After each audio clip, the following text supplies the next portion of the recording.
MK Ultra documents, those that have been released, there's about 10,000 of them, most of which are meaningless accounting forms, but there's some meat on the bones.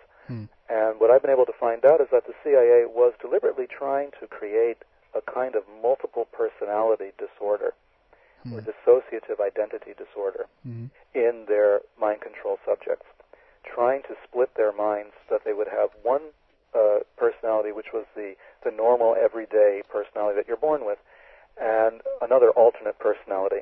And the alternate personality would commit the assassination or whatever other crime was necessary, and then forget about it. The other personality, the original personality, would have no memory of this.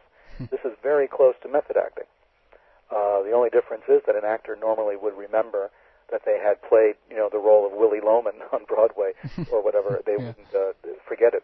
But the CIA wanted you to forget that you ever acted in that particular role as a courier or as an assassin. So, to me, the relationship between Hollywood and the occult is very strong because actors are engaged in some of the same technology and the same practices that priests of different cults and magicians have been involved with for centuries. The CIA simply wanted to create and control that process themselves and decide who would remember and who would forget, whereas within an initiatory framework, you never really forget what you've been through, what you've gone through, and that's the major difference. But Hollywood, because they manipulate reality and they manipulate consciousness, they're in the same business. They're in the mind control business, basically. Do you think that, considering the fact that so many people want to make it, so to speak, in Hollywood, there are scores of people crowding to get a part in some film or whatever, but could the collaboration between these two go even deeper, considering that this might be the kind of perfect testing ground for subjects, Hollywood, for all those people who might not, or actually might succeed in Hollywood, meaning that they can pick and choose at some lengths to which persons they actually choose to use as these mind control victims. Because as I understand it, there are they are looking for people who are easily manipulated, I guess, in that sense, because there is a different people are different in regards to how they can be controlled and so forth. Certainly, I believe you're right. I believe that if we look at the documents that we have and the testimony before the various commissions on mind control, like the Rockefeller Commission, one thing stands out. There were two places where the CIA conducted these experiments on unwitting subjects, and that was New York and California, which are the two places where we have the largest concentration of actors. We have New York City with Broadway and all the live theater and movie making, and of course we have California. And I believe that the wannabe actors and actresses, the ones who don't make the grade, have actually sometimes a greater need and a greater passion to be accepted. They're not accepted for a number of reasons. I mean, Hollywood is very choosy about who it puts on the screen. So it could simply be because one looked better than the other one physically or whatever the reason was.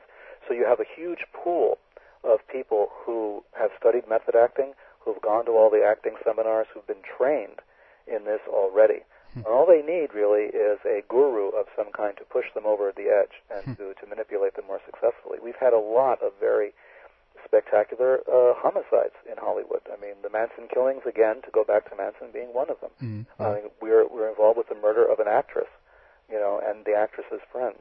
And Sharon Tate did act in a number of occult films.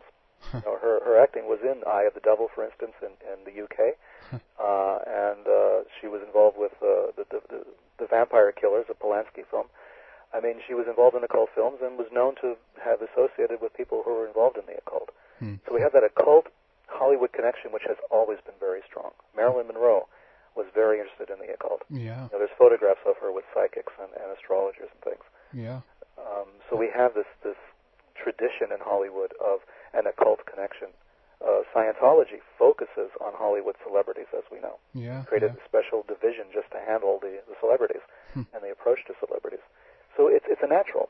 So when you see Tom Cruise or John Travolta or Kirstie Alley or any of these others, you have to think that, the fact that they're actors and have been involved with method acting and have been involved in losing their consciousness and trying to to change it into someone else's, that these are the perfect people to be used in any kind of a military or an intelligence capacity.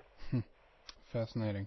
Your blurb for book 3 called "The Manson's Secret," you have a short paragraph states, simply David Lynch and spiritual transformation. I think I guess throughout the entire book you go into this more regarding, the assassination of Marilyn Monroe, Jim Morrison, Phil Castro's Hollywood career, but this line stands out to me, at least, because I'm so huge fan of David Lynch.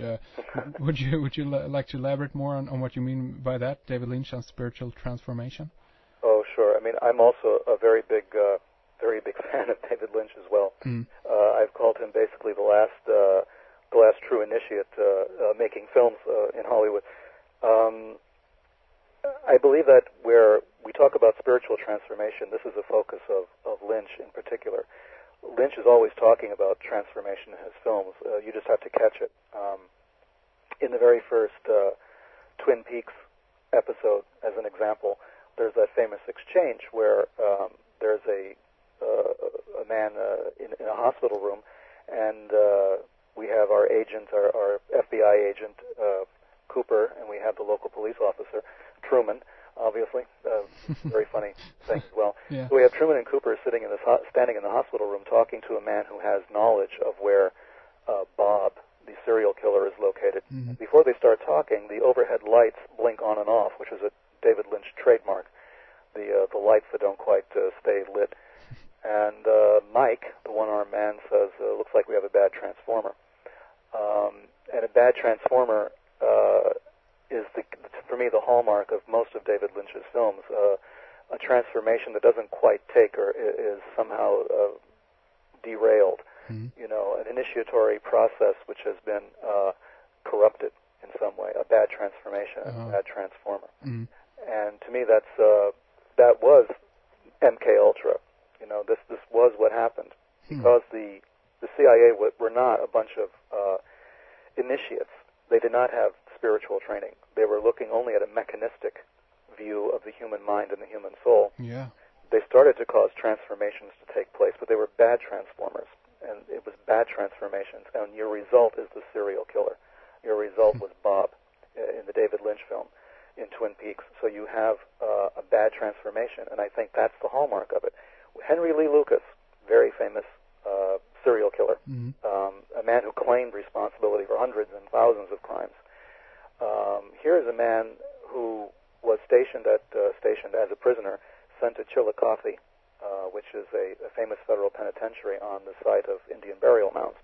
And he was there at Chillicothe at a time when CIA was conducting MKUltra experiments at the prison, using massive amounts of drugs, dosing prisoners with huge amounts of LSD that would, I think, kill any normal person. Yeah. All of this really unsupervised.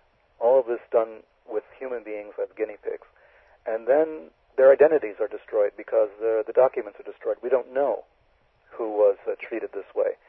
We don't know the transformations that were taking place in these individuals. I mean, when you're taking LSD, it's a bit like a shaman taking mushrooms or peyote. There are supernatural and psychological ramifications, implications to all of this. Yeah. And transformations begin to take place. But if they're corrupted, your result is a Henry Lee Lucas or a Charles Manson or Bob in the Twin Peaks episodes. So I think when we talk about Lynch, we're talking about somebody who knows about transformation somehow. Yeah. He has an instinctive knowledge of this process. Indeed, very interesting. One thing I'd just like to finish off on here regarding another movie and I guess a religious theme, if we can connect this with the use of LSD or different drugs and so forth, is of course regarding Jacob's Ladder. Is this anything that you go into at all in your book or in your research?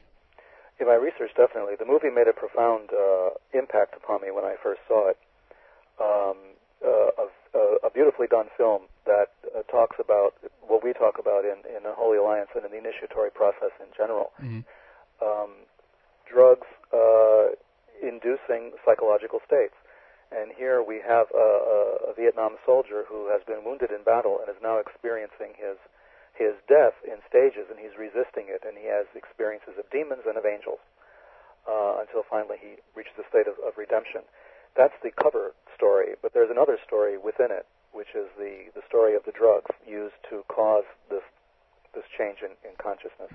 Yeah. The military used drugs in Vietnam in different areas and on different types of people. On their own soldiers, yes, they used BZ, which was the drug that's referred to in Jacob's Ladder. Yeah. They also used experimental drugs on Vietnamese prisoners of war. CIA was very involved with MK-Ultra in Vietnam, using prisoners as guinea pigs without their consent whatsoever, just using them to see what would happen. Yeah. So once again, we're talking about a spiritual process of initiation induced by whatever means. It could be drugs, it could be hypnosis, behavior modification, or anything else. And then these subjects dropped.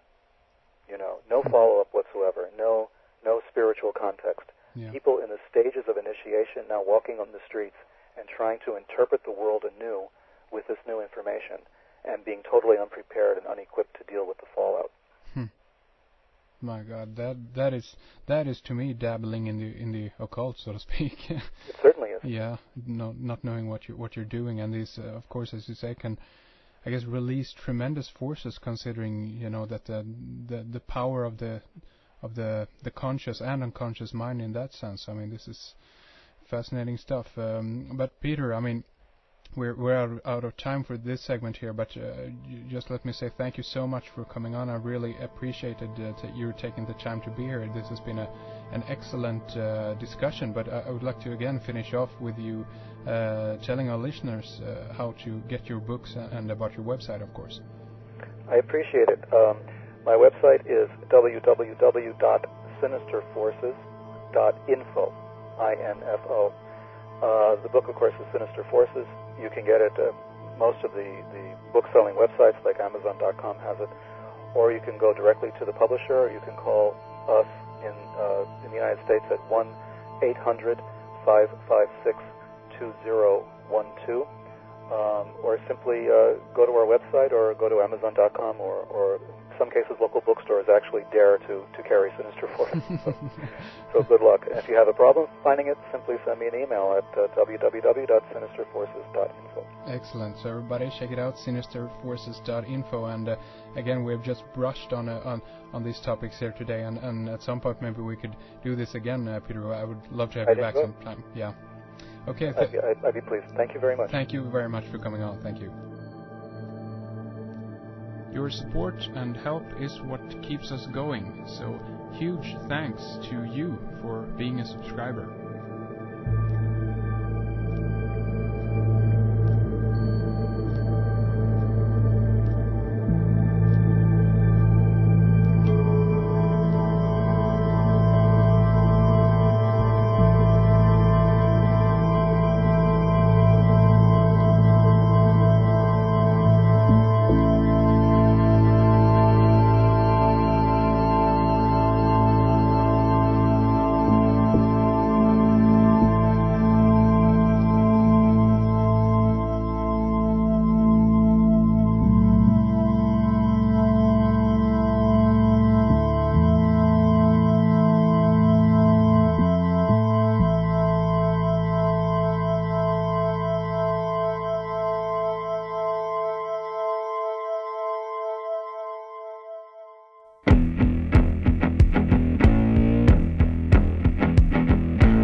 Against the wall, staring down an empty hall, deep down in a hollow log, coming home like a ladder bomb. Cold was the storm that covered the night.